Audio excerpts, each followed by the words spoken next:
नमस्कार। आप सभी श्रोतागण का हार्दिक अभिनंदन, आभार। मैं 28 डेज थेरेपी के कंसर्न में जो इस जागरूकता अभियान के तहत आपके समक्ष आ रहा हूँ, इसका उद्देश्य यही है कि अधिक से अधिक समाज में, परिवार में जागरूकता लाई जा सके, ताकि एक व्यक्ति जो जाने अनजाने में ही सही नशे में ट्रैप हो गया है, उसको परिवार के साथ रहते ही समस्या से निकाला जा सके, या अगर किसी ट्रीटमेंट सेंटर तक भी वो पहुंचता है तो वहाँ रहते भी हमें क्या करना चाहिए, उस दृष्टि से भी हम कार्य कर सकें। मैंने कई केस हिस्ट्रियाँ देखी हैं, परिवारों के साथ वार्तालाप के बाद भी मैं जान पाया हूँ, और बहुत से ऐसी चीज़ें जो पेशेंट के अपने अनुभव, उसकी बैक हिस्ट्री सबसे मैं जान पाया हूँ। तो बहुत सी चीज़ें जाना हूँ जो कि बहुत कारगर साबित होंगी यदि उस पर काम कर लिया जाए, एक नशे से पीड़ित व्यक्ति को समस्या से निकालने के लिए परिवारों की तरफ से। देखो, मैं क्षमा चाहता हूँ इस बात का कि मेरी बात हो सकता है कि कुछ लोगों को कड़वी भी लगे, क्योंकि सत्यता है तो जाहिर सी बात है उसे सहन करना थोड़ा मुश्किल सा होगा, लेकिन फिर भी मेरा उद्देश्य स्पष्ट है कि जागरूकता आए, जिससे कि समस्या से व्यक्ति निकल सके। कभी ना कभी ये सोचें इस बात को कि एक नशे से ट्रैप हुआ व्यक्ति, जिसकी शुरुआत हुई परिवार के साथ रहते हुए हुई, और वो एक ऐसा वृक्ष बन गई समस्या जो परिवार को भी, समाज को भी दूषित करने लगा वातावरण में, परिवार के साथ रहते हुए हुआ। तो कहीं ना कहीं जाने अनजाने में सही ये देखा गया है कि इस समस्या की, नशे की समस्या की जड़ों को पनपने देने वाला जो सोर्स होता है ना, वो जाने अनजाने में सही चाहे वो परिवार में ही होता है, परिवारों के बीच में ही होता है। और काफ़ी हद तक ट्रीटमेंट के बाद भी या किसी साइकोलॉजिस्ट की काउंसलिंग के बाद भी जो सर्वाइव नहीं कर पाता है, तो उसमें भी वही वजह होती है, वो नेगेटिव सपोर्ट जो परिवार के बीच में जाने अनजाने में छुपी होती है। मैंने कई केसेस में देखा है कि परिवार के सभी सदस्य, माता पिता, भाई बहन, बीवी, बच्चे, है ना, या उनके अलावा भी सब चाहते हैं कि ये समस्या से निकले। यानी उद्देश्य सबका एक है कि किसी का भाई है, किसी का बेटा है, किसी का पति है, किसी का पिता है, तो निकले, उद्देश्य सबका एक है। लेकिन उसके बावजूद भी कहीं ना कहीं से समस्याग्रस्त व्यक्ति को रास्ता मिल जाता है कि वो ब्रेक करके उस रास्ते से फिर समस्या में चला जाता है।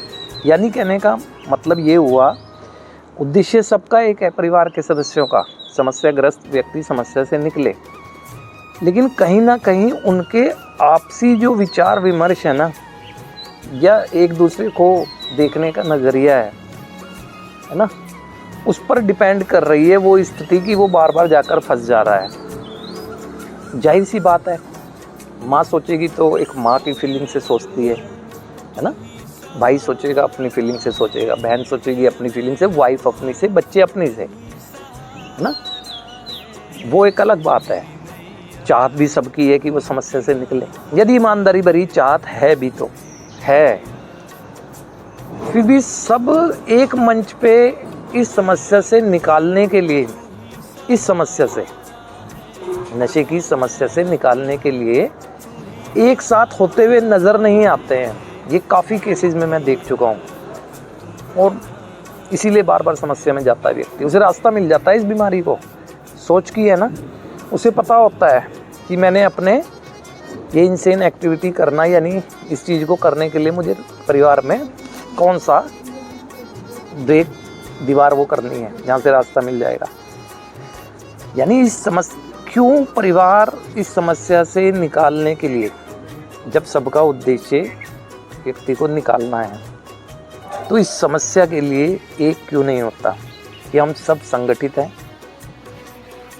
और जीवन की हर समस्या की बात अलग है, लेकिन इस नशे की समस्या से निकालने के लिए हम संयुक्त रूप से विचार विमर्श कर चुके हैं। अब ये चीज़ें जो आपके जीवन को ही ख़त्म करने की तरफ ले जा रही हैं नहीं बर्दाश्त की जाएंगी। क्यों नहीं बोल पाते? क्यों? कहीं ना शायद कहें कि बुरा नहीं बनना चाहता कोई, है ना, मतलब अच्छा करना चाहता है, लेकिन उस अच्छा करने का पता भी है कि अच्छा करना चाहता हूँ कि कहीं मुझे बुरा ना समझा जाए। तो यानी मुझे ना समझा जाए, दूसरे को समझ लिया जाए, परिवार के अन्य के सदस्यों को। तो ऐसा बहुत कुछ देखने में आ रहा है, और ख़ासकर ये ऐसे व्यक्ति के साथ ज़्यादा आ रहा है जो कि एक विवाहित है, उसका एक परिवार एक इस तरह से हैं, काफ़ी सदस्य हैं ना,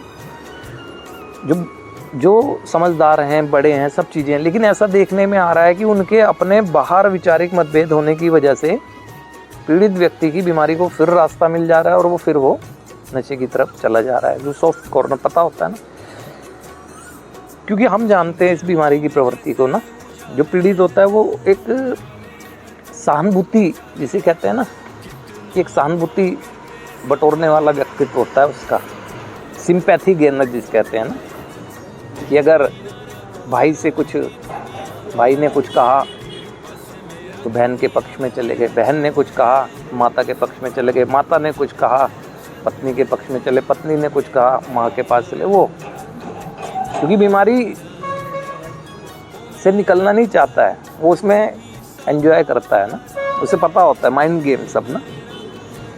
तो अभी हमें सबसे पहले यही समझना होगा, लाख वैचारिक मतभेद सही। देखो एक परिवार होता है, माना परिवार में हर सदस्य के विचार नहीं मिलते हैं, लेकिन परिवार का उद्देश्य होता है परिवार की खुशी। तो सब खुशी, परिवार की खुशी के लिए अपना अपना अंशदान करते होते हैं, है ना, निकल जाता है। और अगर कहें तो 12 कदमों की ये जो उपचार पद्धति है, इसमें एक विचार आता है जो उपचाराधीन व्यक्ति को बड़ी गंभीरता से, बारीकी से समझाया जाता है कि संदेश को लें, संदेश वाहक को नहीं। यानी मेरे को जीवन रूपी संदेश चाहिए अपने जीवन के लिए, किस व्यक्ति के मुंह से निकल के आ रहा है, मेरा दृष्टिकोण उस व्यक्ति के लिए कैसा है, वो मुझसे छोटा है या बड़ा है, वो मुझसे किसी भी आर्थिक स्थिति में, बौद्धिक स्थिति में कैसा है, मुझे इससे कोई मतलब नहीं है। बस मुझे मतलब है उसके मुंह से निकले हुए विचार से, है ना, क्योंकि हम यहाँ उद्देश्य के लिए संगठित लोग हैं, विचारों के मिलान के लिए नहीं आए हैं फेलोशिप में, है ना। विचार तो हर एक का अपनी अपनी सिचुएशन, कैसे उसकी परवरिश, किस तरह से सिचुएशन से आया, कैसे हुआ, कैसी परिस्थिति, बौद्धिक स्तर, कुछ भी हो सकते हैं एक सिचुएशन उसकी। लेकिन हमें चाहिए, हमारा स्वार्थ है कि हमें ज़िंदगी जीनी है, हमें जीवन रूपी विचार कोई भी दे, हमारा लेना है उसे। वो हमारा मतलब नहीं होना चाहिए कि वो उम्र में छोटा है या बौद्धिक स्तर में लगता है मुझे कम है ना। तो ऐसा करके मैं अपने आप को ही सुधार से वंचित करता हूँ। तो जब हम यहाँ समझाते हैं इन लोगों को, तो ये एक बड़ी गंभीरता से मैंने देखा, ये प्रॉब्लम परिवारों में भी आ रही होती है। 6 के 6 सदस्य, उद्देश्य एक, जैसे यहाँ उपचार में रह रहे व्यक्तियों का उद्देश्य एक है ना, उद्देश्य एक है, विचार अलग अलग है सबके। कोई राय दे रहा है, अगर उद्देश्य को पूरा करने की दूसरा काट दे रहा है, उसके तरीके को एडॉप्ट नहीं कर रहा है उसको। यहाँ ऐसे ही यहाँ पर भी देखने को काफ़ी हद तक मिलता रहा है। अब यहाँ समझा दिया जाता है कि कार्यक्रम में पता है कि कहाँ कमी है भी इस बीमारी को और उकसाने के लिए। तो हमें क्लियर होना चाहिए बिल्कुल, परिवार के हर सदस्य का एक वो व्यक्ति, अजीज़ व्यक्ति है, उससे एक रिलेशन है, चाहे वो बेटे का हो, है ना, चाहे पति का हो, चाहे पिता का हो, रिलेशन है। इस समस्या के कंसर्न में सबको एक राय होना चाहिए। ये नहीं कि मैं ना बुरा बनूं, वो ना बुरा बने। लाख अच्छा करने के लिए दुनिया बुरी कहती रही, हमें करना चाहिए। और ये तो हमारे परिवार की बात है, हमें इस विषय पे सोचना चाहिए।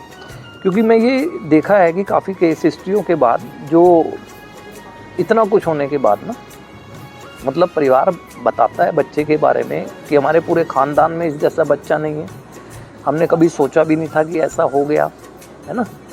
लेकिन जब वो कह रहा होता है कि हमने सोचा भी नहीं था ऐसा हो गया, तो इसका मतलब स्वीकार कर रहे हैं ना कुछ कि गलत हुआ। तो कुछ गलत हुआ तो पता लग गया ना, गलत को ठीक किया जा सकता है, लेकिन सबकी संयुक्त राय होनी चाहिए ना, तब तो संभव है इस चीज़ का। क्योंकि ये बीमारी जो है बहुत चतुर चालाक मायावी है, ये रास्ता ढूंढती है। सहानुभूति कभी इधर का पक्ष कभी उधर का पक्ष, है ना। बिल्कुल क्लियर मैसेज होना चाहिए नशे से पीड़ित व्यक्ति के लिए कि हम इस समस्या से निकालने के लिए पूरी तरह से तुम्हारे साथ खड़े हैं। जो भी संभव होगा इस समस्या से निकालने के लिए, निकलना तुम्हें खुद होगा, हम हर संभव मदद करेंगे।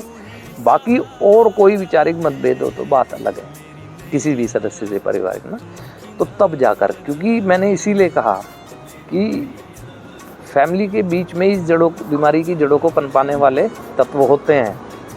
वो जब जड़ें ही पर हम वार नहीं करेंगे तो बाहर के वातावरण में जाकर तो फिर सिचुएशन फिर वैसी दिखेगी और फिर तो बीमारी फिर पनपने में बहुत संभावना है कि आगे बढ़ जाती है। तो हमें इस दृष्टि से भी ध्यान रखना है, इन बातों का भी ध्यान रखना है, गंभीरता से ले इन बातों को।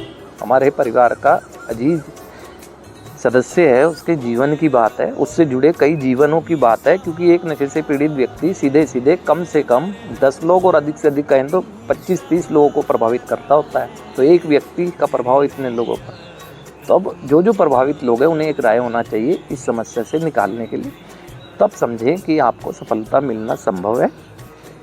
अन्यथा